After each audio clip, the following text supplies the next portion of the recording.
What's up, guys? Today we're talking about Final Destination 2. That's what it says in the title. You know what it is. Let's go to the intro. Jesus Christ.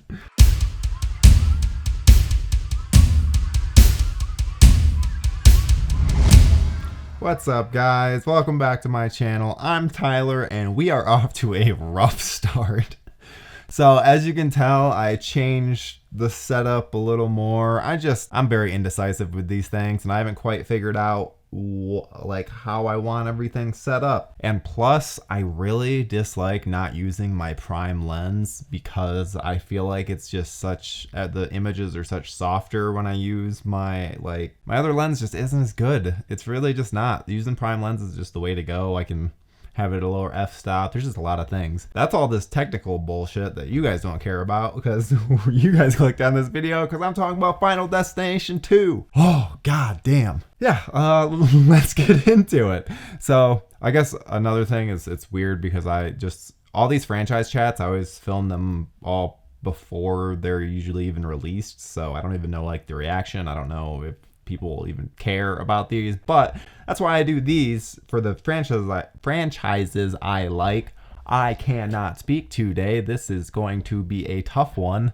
So I don't even know if people are that interested in Final Destination, but again, I fucking love it. So I want to encourage others to hopefully give it a chance if they haven't, or maybe even rewatch it if they just like the movie and haven't watched it in a while. So yeah, let's just get into it. So this movie really follows along with the first one and the setup of the first film.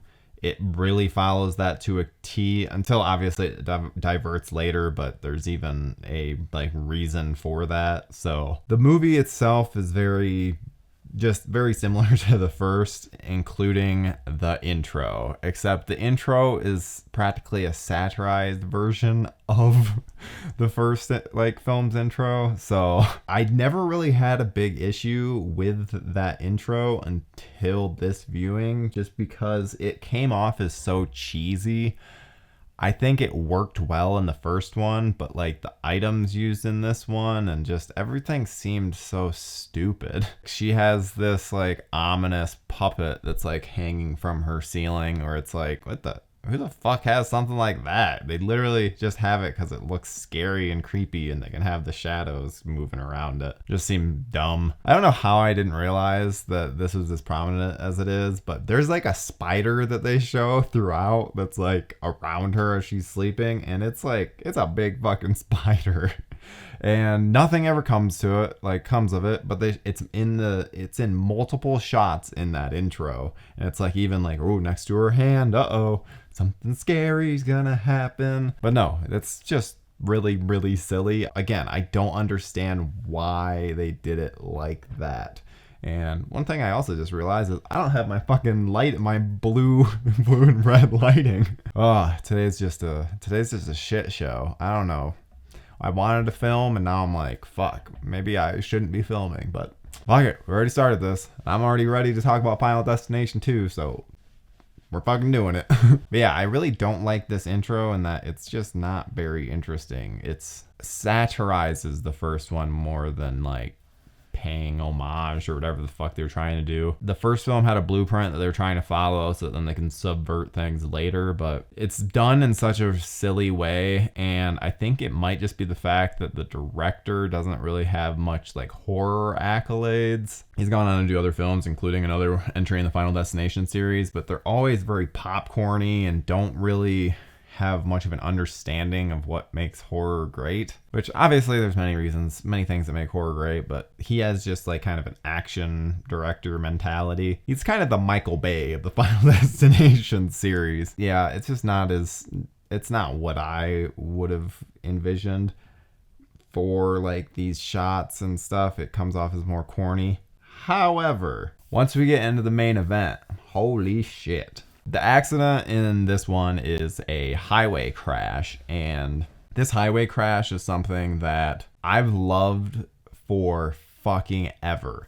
And anytime I'm on a highway, I think of this. I don't even have to see a logging truck. If there's a semi, something like that will enter my head. It doesn't help that the highway they use, I'm sure they shot this in California, but it looks like the highways in Michigan, which is where I grew up. So anytime I'd be on those highways, I would just think like, oh, Final Destination. Because I just thought that was how highways looked everywhere. But no, I've since been many different places, and it's like, oh yeah, highways don't always look like that. Thankfully, I grew up in Michigan where they do look like that, and that's just what it always reminded me of. It's just so cool. It does such a good job. So the effects don't hold up quite as well as I thought they did. There's some spotty CGI, especially once people are dying.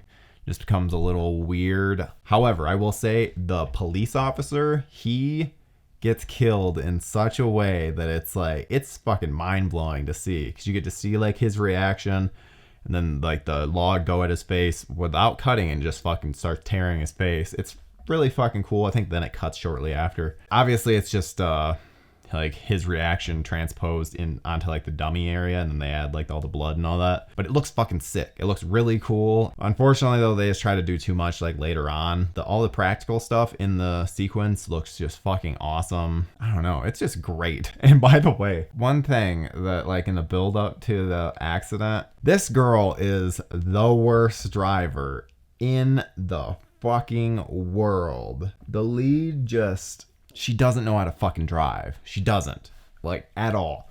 She almost rear ends someone. There's a sequence because her friends are smoking pot in the back, which they freak out about because suddenly there's a cop behind them. They're like, oh no. Kimberly is our lead, and she's just fucking garbage at driving. Absolute garbage. When her friends find out that there's a cop behind them, they have weed, they're like, oh, get over.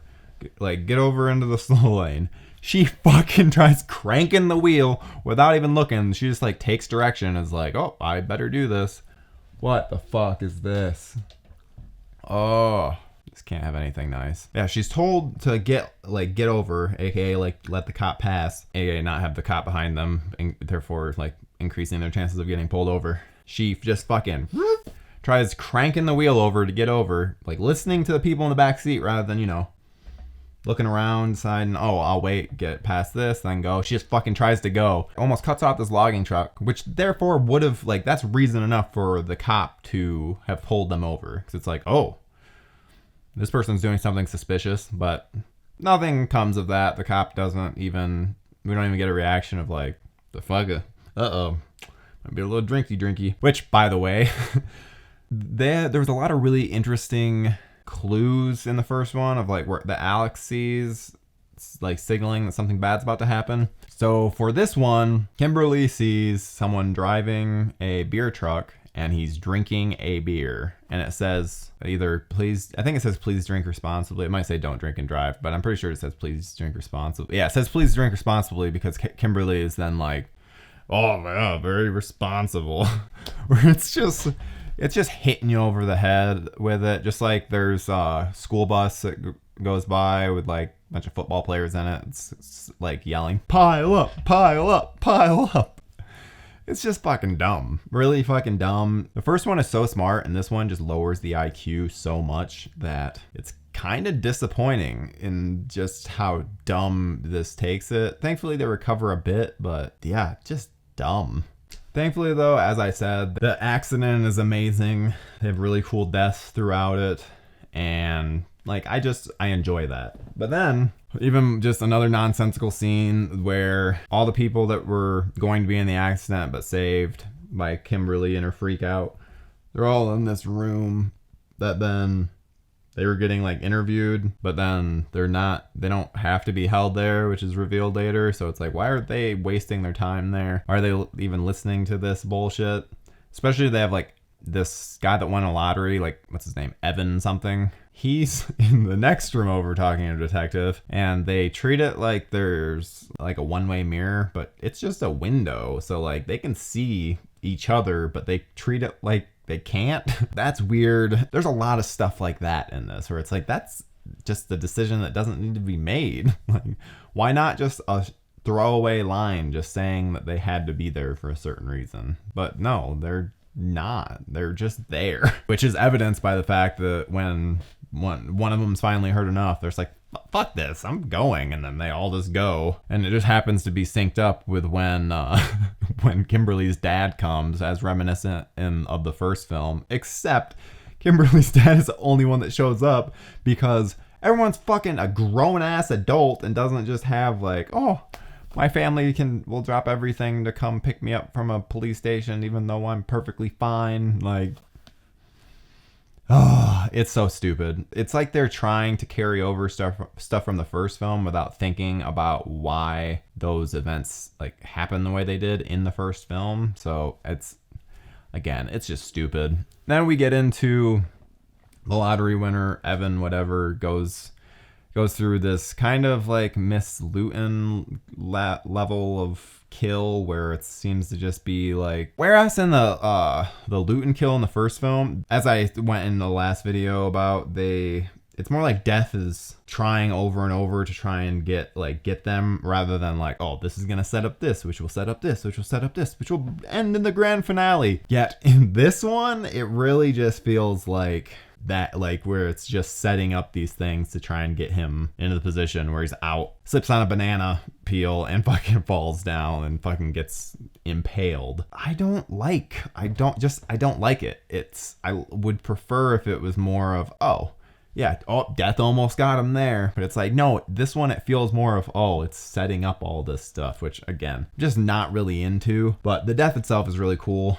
I like that it almost seems like he gets away and then boom, the thing comes down and impales him in the face. At this point, actually, I don't think it's at this point. I think it might be after the next kill where they discover that, oh, rather than the first film where people are dying in the order that they die in the crash, this one's the reverse order. Find out the whole reason for later, but in this we're just finding out, oh yeah, it's just reversed. Kimberly was technically killed last in the accident, but she was already saved because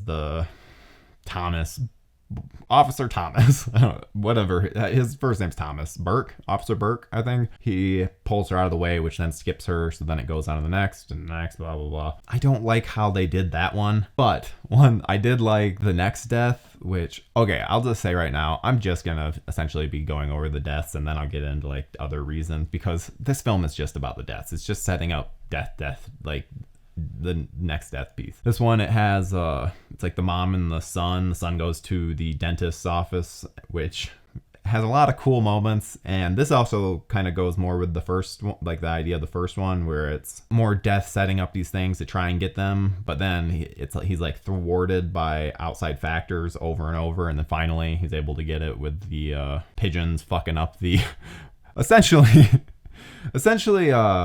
Kimberly has a vision about pigeons, so then she goes to warn them, and it's like, pigeons. So then the kid runs out to the pigeons to shoo them off, which then sets off this chain reaction where it's like, wait a minute, so would he have died if that happened? Or would it have been one of those things where it's like, oh, actually the same thing would have happened, they would have just, he and the mom would have passed under it. But if that was the case, then the mom wouldn't have died. That would have counted as her being skipped since she was saved. But yeah, so that's probably not it. I'm probably overthinking it, but either way, it's whatever. And one of the issues that kind of happens and comes across in this is the timeliness of death. There's a lot of time in between some of these kills and then no time at all in some of the other ones. It feels less like, oh, Death finally taking an opportunity, and more just like, oh, well, this is our next scene, so this is what's gonna happen, and you know, this next scene took place a little bit later. That's more what it feels like. So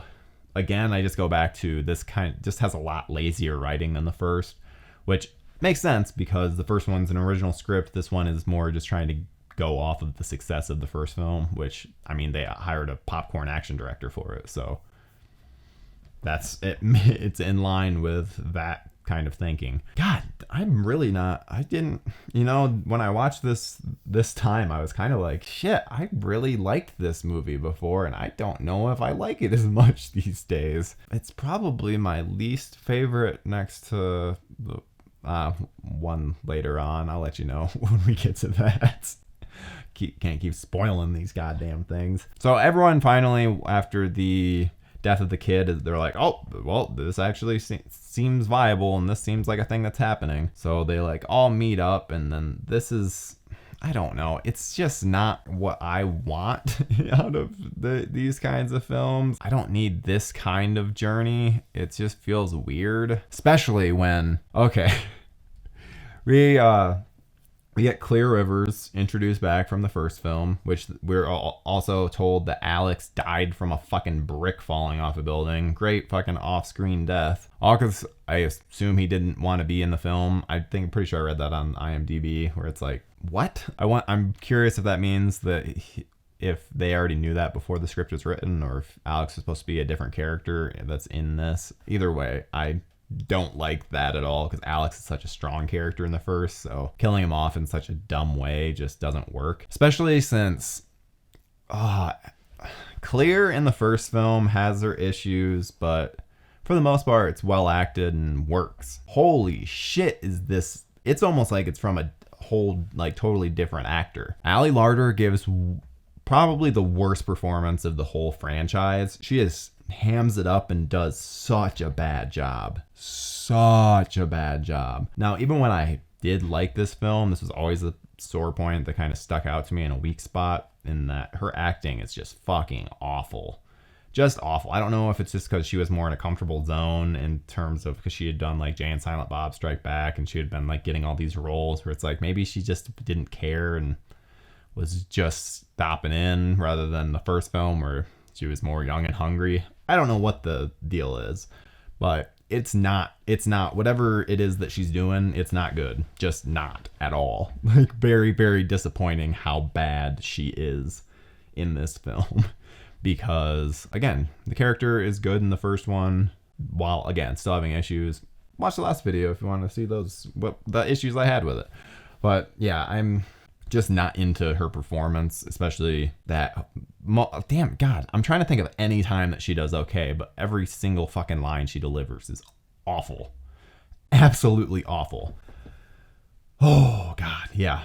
I just so bad. And like, why kill off Alex like that? Just why? So yeah, they everyone communes, and then they have the mom finally gets hers, where an elevator fucking takes her head off, which it's whatever, it's fine. But the thing I liked was that one of the next people to try, like, he's not the next on the list, so he finally is accepting of the idea that death is after them, so he takes the cop's gun, tries to shoot himself, and each one misfires, despite the fact that like they look at it and it's like, oh, it's full chamber, how could they all be duds? So I like that, where it's like, oh nope, death is like, nope, it's not your time yet. I enjoyed that, because then it'd be like, if someone could do that, it'd be kind of a cheap way for them to be able to like fuck up Death's plan, because there's some weird thing about it having to be in order. Now, I'm not even gonna get into the fucking pregnant lady storyline that's happening in this, because it's pointless. It's completely pointless. It doesn't need to be in this film. It essentially just serves as a MacGuffin, where it's just fucking pointless. So I'm not gonna waste my time. That's the most I'll talk about it. One thing I think is really cool is that when they're all, I don't know where they're heading. I think they're heading to the hospital to find this girl. Yeah, that seems about right. Yeah. They discover that, each one of them was supposed to die, or like has a near-death experience based around survivors from Flight 180. Like, I was supposed to go to this place, and I was on this bus, but it hit this girl, which is Terry from the first film. Or, I was supposed to be in this one area, but like, there's all of that. So this accident was supposed to be a way for Death to essentially correct all the issues with all these people escaping him. How did all of these people just happen to end up on like the highway? There's dumb stuff like that where it's like, don't really get that. That's very strange and convoluted and not likely. But I mean, this is a film about death and someone having premonitions about death, so that's silly enough. So I guess they get a pass. They get into an accident, and we get one of the girls gets stuck in the car, which is a great death, and that because she's waiting, there's in the jaws of life trying to get her out. There's a pole sticking out like out of her seat, and she's like waiting. She's about to light a cigarette, and I think she actually does light the cigarette. and fucking the Jaws of Life hits the fucking airbags, and then it pops her head back into the pole, kills her right through the forehead. It's pretty sweet. You can even see like brain matter coming out because it's like a cylindrical pipe, and so that is really cool. But it leads to my favorite death, which is Rory. Now, Rory is like my favorite character in this, specifically because he's ridiculous. Like he's doing coke during the opening accident. As he's taking his vital, like does it, and he notices the cop next to him. He's like, ooh, like gets on his straight face, and he's like trying to look as friendly as possible. And then as soon as the cop goes by, he drops down. He's like, yeah, what you gonna do? You gonna bust me? You gonna bust me? Like, it's so funny. So I really like that, and like Rory's just great. He should have had more screen time, and he gets a fucking brutal death. The girl that gets killed, she like her lit cigarette blows up this van. She sends a piece of fence, like barbed wire fence, hurtling at him, which like cuts him into like 3 pieces. It is so fucking cool. So cool. It's one of my favorite kills in the franchise, and it's so good. So good. We're getting into all the hospital bullshit, which it's just dumb. The one black dude that had tried to kill himself, he's essentially down for the count after the car accident. He's essentially just a tool to be able to kill Clear Rivers, which she gets a stupid death. Like they should have given her something a little better than what they did, because she just gets burnt to a crisp. Where it's like, okay. Though I was very happy because it's like, oh, good, we don't have to deal with Ali Larter's acting anymore, because it's fucking rough. They do this whole scenario where Kimberly's trying to save the person I said I wouldn't be talking about, but she's like, oh, Kevorkian's she's gonna kill Isabella. Why she would think that a doctor is trying to kill this lady is so silly. Which then it's like later revealed that everything Kimberly was seeing was from her own point of view, because she was getting revived and saved. Okay, it's whatever, but it just proves all the Kevorkian and all the fucking pregnant lady Isabella stuff is just pointless. So I don't like that. I don't like when a plot point then makes something that happened prior completely pointless. I don't like that. I feel like it's lazy writing, and yeah, I'm just not a fan. The whole new life thing is supposed to say that they saved the day and that it's all good, that they made it through by diverting Death's plan, that's how you fuck with Death's plan. Person dies and then gets brought back. So, but that's also a plot point which gets taken away later on. So it's fucking dumb. Then they have this little outro, which actually, I was thinking about this, that I feel like this little scene probably would have been like an after credits scene if it had come out like nowadays. Kimberly and Thomas meeting up with these people that they had crashed at, where the fucking Rory died. I don't know why the fuck they're getting together and having a barbecue with these people, but they are. And find out that they had saved this kid from almost getting hit by a news van. Which the kid is, what's his name? The bully from Shameless, and who's fucking fantastic, does a great job. But I mean, obviously in this he's just a bit part.